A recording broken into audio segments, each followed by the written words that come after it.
Olá pessoal, sejam bem-vindos a mais um vídeo aqui no nosso canal. E eu primeiro quero falar da minha felicidade em ver tanta gente nova chegando, se inscrevendo no canal, interagindo com a gente aqui, viu, Clarice? A gente tem tido um retorno muito bom dos nossos inscritos, dos nossos não inscritos. Muitas mensagens sobre o trabalho que a gente tem feito, que é um trabalho de diálogo, de conversa. É isso, na verdade, que a gente busca aqui no canal.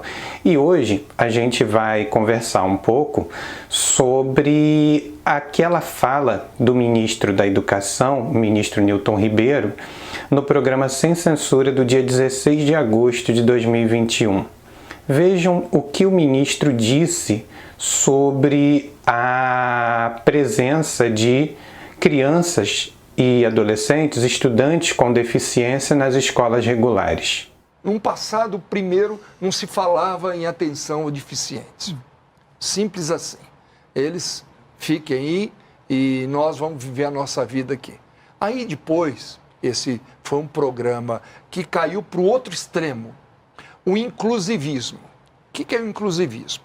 A criança com deficiência era colocada dentro de uma sala de alunos sem deficiência. Ela não aprendia, ela atrapalhava, entre aspas, essa palavra falo com muito cuidado, ela atrapalhava o aprendizado dos outros, porque a professora não tinha equipe, não tinha conhecimento para poder dar a ela atenção especial. E assim foi. Eu chego, ouvi a pretensão dessa secretaria e faço alguma coisa diferente para a escola pública.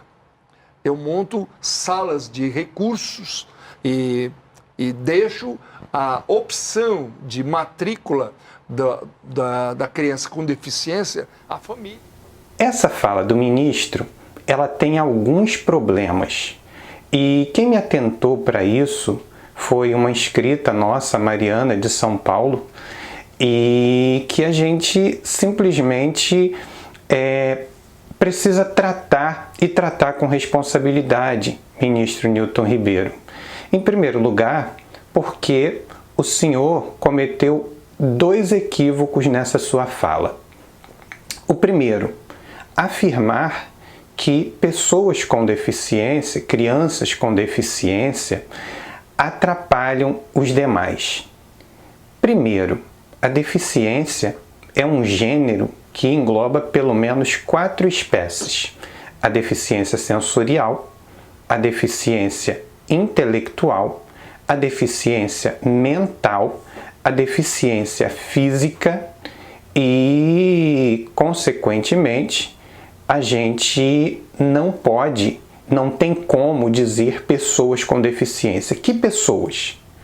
A gente está dizendo que uma pessoa cega e uma pessoa com deficiência intelectual e uma pessoa com deficiência auditiva e uma pessoa que usa cadeira de roda atrapalham.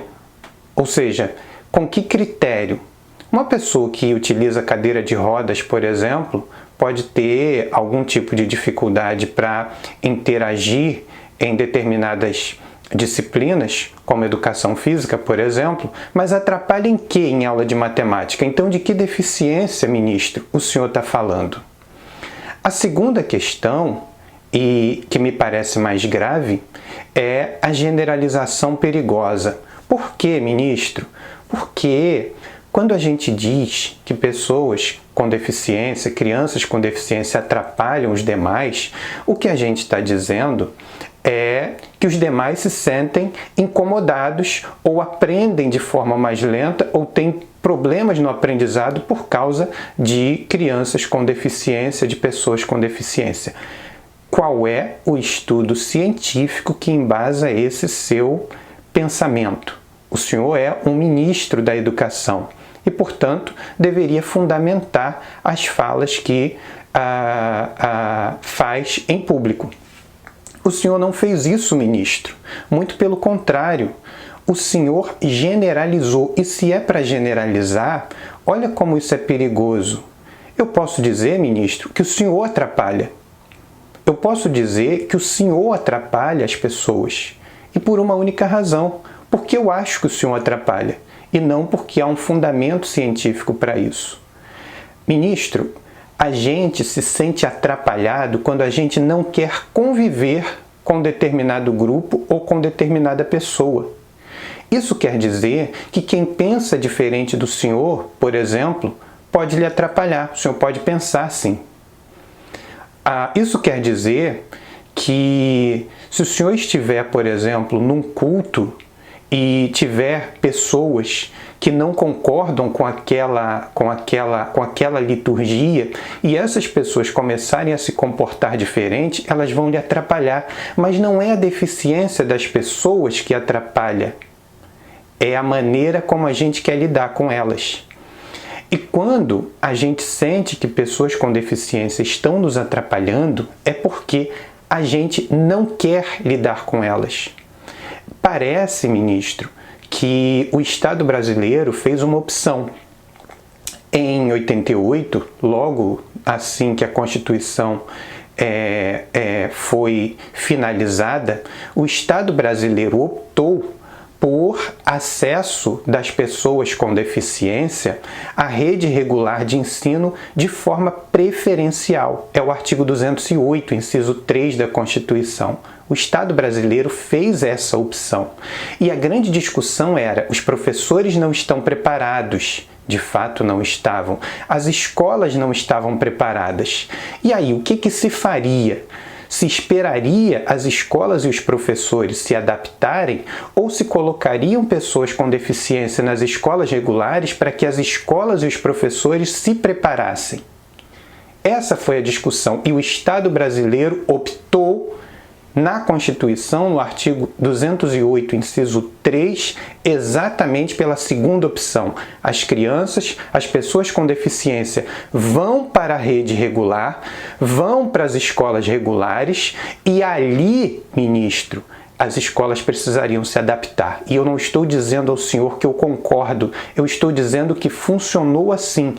E o governo brasileiro, os sucessivos governos brasileiros, de 88 para cá, fizeram uma série de políticas que tendem a reduzir a segregação das pessoas com deficiência, colocando na escola de qualquer jeito. É verdade.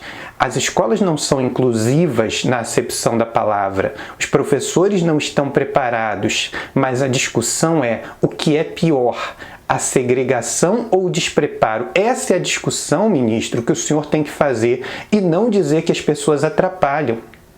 Essa é a discussão que o senhor precisa fazer e não dizer simplesmente que pessoas com deficiência, crianças com deficiência atrapalham. Elas até podem atrapalhar, mas não por serem deficientes. Qualquer criança dentro de uma escola atrapalha a outra dependendo do comportamento e não em função da deficiência, ministro. Então, o governo que o senhor faz parte tomou que providências para reduzir a segregação, ministro? Escolas especiais, escolas regulares, na sua gestão, têm tido um funcionamento muito ruim. Esse é o fato. Durante a pandemia, ministro, as escolas que estão subordinadas ao Ministério da Educação e que atendem pessoas com deficiência poderiam estar funcionando muito melhor. Então, não é dizer simplesmente que crianças com deficiência atrapalham, é entender que se nós não tivermos responsabilidade para entender que as crianças com deficiência, os adultos com deficiência, as pessoas com deficiência precisam estar no espaço público e que a gente precisa oferecer essas condições, se a gente não entender isso, a gente vai colocar na deficiência o que são dificuldades humanas. Para terminar, ministro Newton Ribeiro, eu gostaria de dizer para o senhor que eu sou uma pessoa com deficiência. E pessoas que me discriminam, como o senhor fez essa fala, que é uma fala discriminatória, essas pessoas também me atrapalham. Por que que há um problema em que as pessoas com deficiência atrapalhem as demais e não há um problema quando as demais sem deficiência atrapalhem as pessoas com deficiência? Que via é essa que só tem uma mão? Não, ministro. A grande verdade é que nenhuma pessoa com deficiência atrapalha as demais. E as demais pessoas não atrapalham as pessoas com deficiência se nós estivermos tomando por base apenas o critério deficiência. Não é por ter deficiência que alguém atrapalha outras pessoas. E não é porque outras pessoas não têm deficiência que elas atrapalham as pessoas com deficiência. Nós, seres humanos, precisamos conviver e convivência pressupõe disputa de espaço. Isso é normal, ministro. Não atribua a deficiência das pessoas determinadas dificuldades que são humanas. Muito bem. E é isso, né? Por hoje nós terminamos. E aí eu quero pedir para você que assiste os vídeos aqui no canal, que acompanha a gente, né, que compartilha os nossos vídeos, que se inscreva no canal e vem para esses debates com a gente. Me diz o que você está gostando dessas discussões que nós estamos propondo aqui no canal. Então se inscreve, segue a gente lá no Instagram, deixa pra gente o seu like, o seu dislike e vem comigo no próximo vídeo. Te espero, tchau!